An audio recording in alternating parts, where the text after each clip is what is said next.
My name is Jodee Hewish. I am a mother of 3 and a stepmother of 5, and my husband and I have been married for 9 years and just living the dream in Gilbert, Arizona. Every Monday night, my daughter Kylie FaceTimes us as a family. She's serving a mission in Philadelphia, and towards the beginning of March, she was talking with us, and true to be a missionary, she gave us the challenge at the end, and she asked each of us how we could increase our charity. So charity being the pure love of Christ. And she asked me first, Mom, what can you do this week to increase your charity? And the very first thing that popped into my mind was, I don't pray for charity. I kind of just pray for charity when I'm in a bind, when I'm trying to forgive someone or really hurt. And I realized, I should be praying for charity as a follower of Christ proactively. And so I started praying for charity. But the interesting thing was, as I was saying out loud to her and the rest of the family that was on this call, I'm gonna pray for charity every day. As I was saying that, I was like, those thoughts were in the back of my mind, and at the forth of my mind was this powerful impression that if you're going to pray for charity, you're going to have experiences to give you charity. That we have to have room hollowed out in our hearts.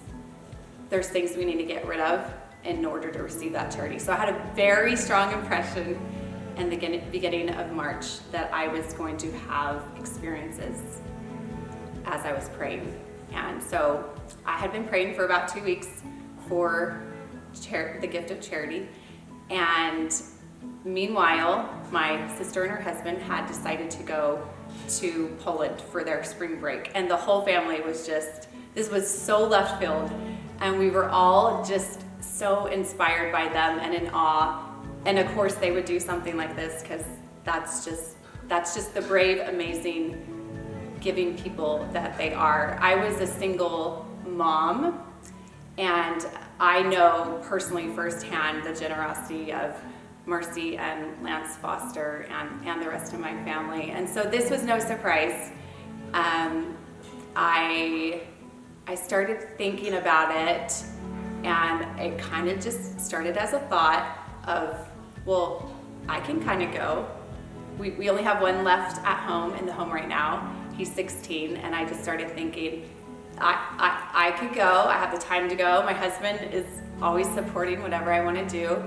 And I'd never been out of the country except Mexico.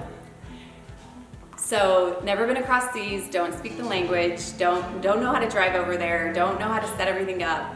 But because Marcy and Lance were going, I started thinking, I can just hook my wagon to their wagon. And I put it out there to my husband, of course. First thing he says is, you should go. And so I texted Marcy and said, hey, thinking about going. And so by the next day, I had booked our tickets to go to Poland with the Fosters. People would hear that I was going to Poland. It was kind of interesting because the immediate thought is just shock, like, wait, what? And so it's almost like this fear. Everyone would give words of advice. Oh my gosh, be safe, be careful. There was just this undertone, even if they were happy for me to go, there was this undertone of fear. And people would say, oh my gosh, don't wear makeup and wear baggy clothes, wear all black. I like to be bright and glittery, and it just felt wrong. I just wanted to, we were going to the darkest place in these people's lives, and we were gonna bring in help and light and the hand of God to them. And I just didn't want to hide my light. And so you're not dressing up to the nines and showing up that way.